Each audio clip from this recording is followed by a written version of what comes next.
Ассаламу алейкум ағайындар, қазақ ет арнасының көрермендері, барша мал бордақылау кәсібімен айналысып жатқан ағайындар, қалайсыздар? Бүгін құрбандық. Міне құрбандық осындай қошқар алып келдік. Осындай қошқар қазір Алла қаласа соятын боламыз. Міне мынандай трехножка алған болатынбыз. Мал союға бәрін ыңғайластырып. Каналдан алыстамаңыздар. Алла қаласа жақсы видео шығаратын болам. Бұқалар сатылып кетті, солар туралы айтатын болам. Құрбандық баршамызға қабыл болсын, дұға тілектеріміз қабыл болсын. Каналға тіркеліп, лайк басып, комментарий жазыңыздар. Каналдан алыстамаңыздар. Мына қошқарда қанша килограмм ет бар деп ойлайсыздар? Комментарийға жаза кетіңіздер. Ассалаумағалейкум ағайындар, ассалаумағалейкум қазақ елі, қазақ ет арнасының көрермендері, барша ағайындарға өтіп кеткен құрбан айт мейрамы құтты берекелі болсын. Шалған құрбандықтарымызды Алла тағала қабыл етсін. Біздің қарала бұқамыз әлі тұр. Көбісінің айтуы бойынша 280-270 килограмм ет бар дейді. Енді Алла білет қанша пайызбен шығаратын. Төс өлшемі жаңа өлшедім. Енді бұлай приблизительно өлшедім. Теуіп сүзіп өлшетпейді. Төс өлшемі 190 сантиметр көрсетіп тұр. Қанша процентпен беретін бір Алла білет. Арқасы бәрі жалпақ. Енді жұмыртқа қоятындай болып келе жатыр. Жұмыртқа қойса құламайтындай болып келе жатыр. Енді оған да әлі біраз уақыт керек. Мына жердегі екі бұқамыз сатылып кетті. Сойып сатып жібердім. Мына жердегі тоқал бұқамыз 160 килограмм берді. Мына жердегі мүйізді бұқамыз 170 килограмм берді. Толық бір ай 25 күндегі нәтижесі ғой. Бір ай 20 күндегі нәтижесі 170-160 килограмм берді. Қораға кіргендегі салмақтары 100 килограмм және де 90 килограммның жобасында болды. Сонша салмақ берді, Аллаға шүкір. Міне біздің алған бұқаларымыз өзгеріп, түлеп, жақсарып келе жатыр. Ақбасымыздың да мойны шығып, жалпайып келе жатыр. Осы енді құрметті көрермендер, бір видео шығара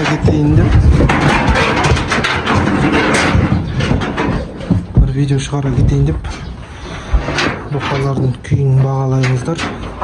Өзгерістері қалай.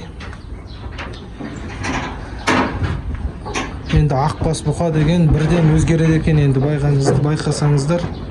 Етті бағыттағы парада ғой дегенмен. Өзгерістері жақсы. Бұл бұқалар Алла қаласа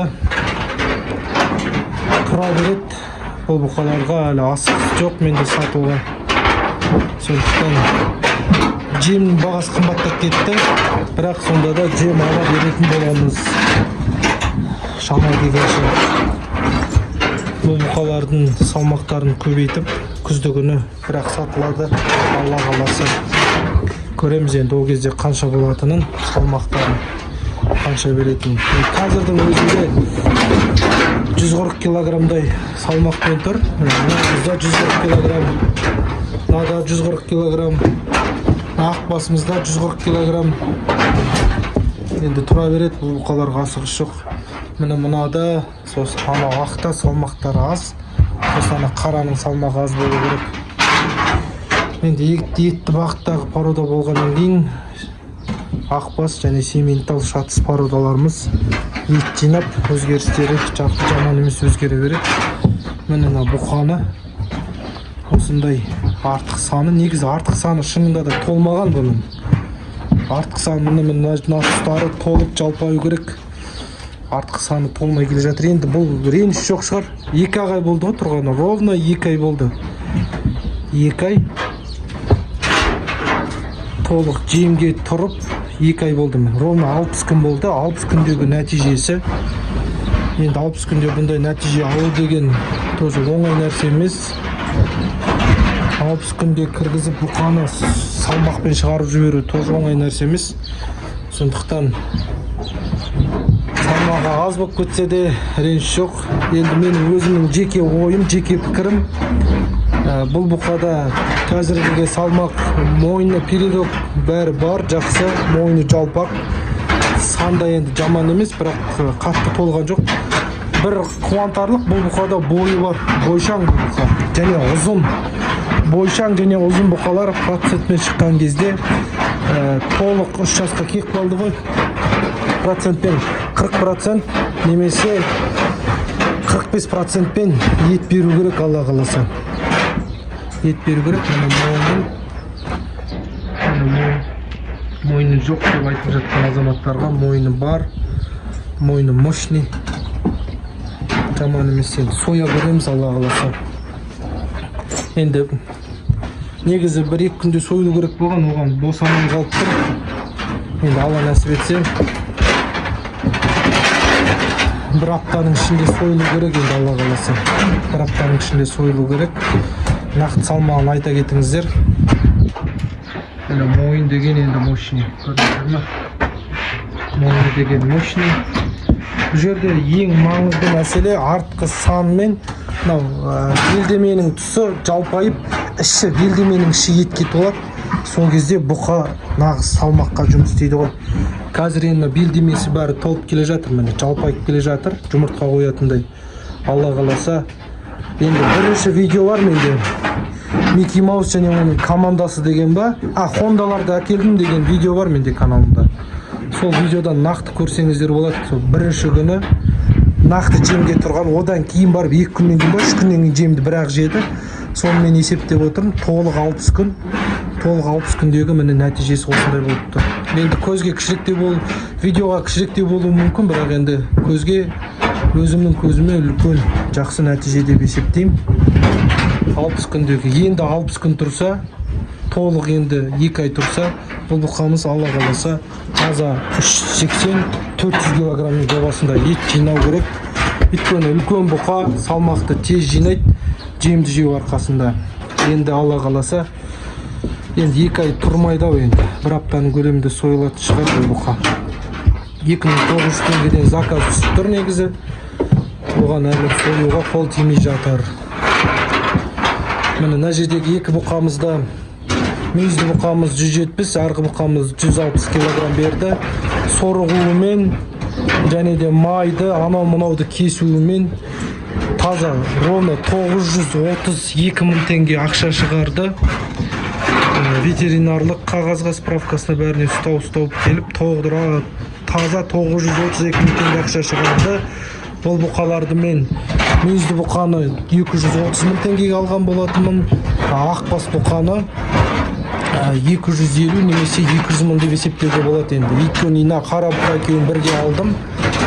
Таза үстінен көрген пайдам 960 мың ба сондай, 950 мың ба сондай, 450 мың ба, 460 мың ба сондай. Енді о жерде екеуіне кеткен жемді есептейміз. Таза 1 тонна жем жеді екеуі деп есептеуге болады. 1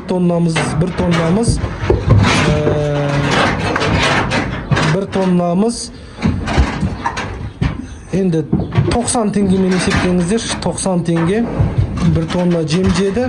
Одан кейін шөп жеді. Шөп енді былтырғы бұқалардан қалған, шөпті есептемей қоюға болады. Сонда таза үстінен көрген пайдам 460 мыңнан 100 мыңды алып тастаған кезде 360 мың теңгеде 2 бұқа маған 2 айдың ішінде пайда қалдырды. Енді калькуляторға салып жіберсеңіздер болады. Бұйырған салмағын шығардық. Енді бұл бұқаларды қазір сойып сатқанның өзінде де 2800-850-ден жақсы баға шығарады, бірақ менде асығыс жоқ бұл бұқаларға. Өйткені өзгерістері жақсы. Бұл бұқалардың өзгерістерін әрмен қаратай көргім келіп тұр. Өйткені эксперимент жасалатын бұл бұқаларға. Қазір менде жем аз болғандықтан жемді аз беріп жатырмын. Аз бергендегі бұқаның салмақ жинау қалай болады екен, соны байқап жатыр. Бірақ старт жақсы болды бұл бұқаларда. Помой жеді, картошка жеді, морковь жеді, свекло жеді, қан айналымдары бәрі жақсы болып, бұқалардың өзгерістері бірден көзге көрінді. Сондықтан менің каналымды көріп жатқан барша азаматтарға Алла разы болсын. Каналдан алыстамай, әрмен қаратай видеоларды көре беріңіздер. Көп рахметімді, алғысымды айтамын. Енді күн ыстық, біріншіден жазғы күндегі бұқа бордақылау деген жаман емес. Міне бұқамыз жуас, сипатат, ұстатат, жақсы. Ақбастар ашушан келеді, бірақ үш бұқамда менікі жуас. Мына бұқа ғана тебет, қалғандары жақсы, жаман емес. Толық сипатат, ұстатат, арқаларын жаратат. Өте жақсы жуас бұқалар. Сол жазды күнгі бұқа бордақылауым жақсы өтіп жатыр. Ойдағыдай салмақтарды да жақсы алып жатырық. Жазда бұқа бордақылауға болады екен. Қораның ішінде шыбын, бірақ бұқалар құйрықтарын сермейме, шыбындамайды, жақсы тұр. Өйткені бізде сквозняк, міне сквозняк, төбелердің бәрі ашық, міне ашық, есік ашық, ана жер ашық тұр. Сондықтан бұқаларға қораның ішінде комфорт. Далада ыстық болса, қораның іші салқын болып тұрады. Енді бұйыртса Алла қаласа, қазір жақсы болып семіріп келе жатыр. Енді осы июньнің аяғына қаратай тағы да бір қайталап ивермек егіп шығам. Өйткені мына бұқаның мойны сәл қышынып тұр. Яғни жарама бірдеме тұр. Сол тағы да бір рет ивермек егіп, бір қайталап жіберу керек болып тұр. Осы енді құрметті көрермендер, келесі видеода кездескенше аман сау болыңыздар. Жақсылықта кездесейік. Енді видеоның ортасында құрбандыққа деген қошқарым бар. Трехножка алдым.